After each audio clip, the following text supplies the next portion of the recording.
Hello, MGTOW. I figured what better way to start off a MGTOW channel than to start off with a horror story. So here's a good one for you. So I knew this girl. I was good friends with her for a long time.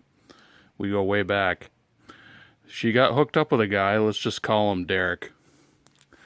And they had been seeing each other for a long time. We're talking probably 3-4 years. So she got knocked up. And they decided that the best way to deal with the situation was to have her move in with him.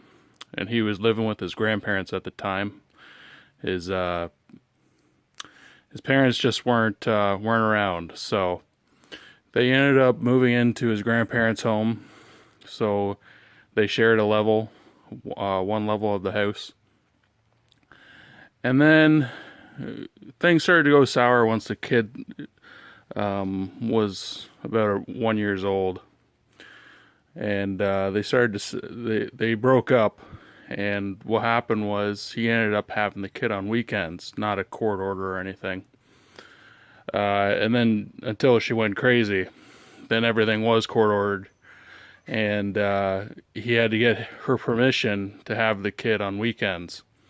Well, he had called her one night, and this was Thanksgiving weekend. So a few of his relatives had just got there on the Saturday night, and he wanted to keep the kid for Sunday night. He wanted to take the kid back Monday morning. She agreed.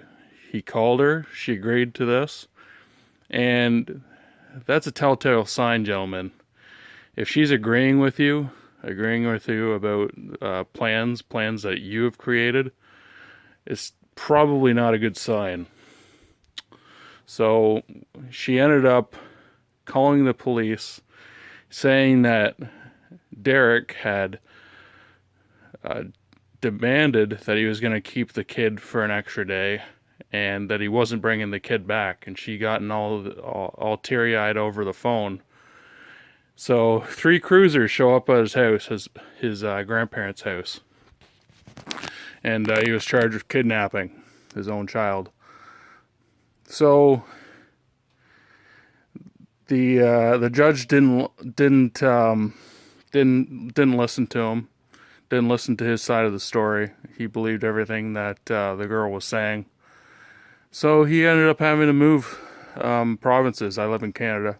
So he moved all the way to BC to get away from this. And I believe he was paying something like $1,200 to $1,300 for her a month for a year or two. And the only way you could do that was to get out and get a job in BC. This Derek character, he also was growing weed on the side. Now, not hundreds of plants or anything, but extra cash. And that's another thing too, guys. If you're doing shady business and your girl knows about it, she's gonna use it on you later on.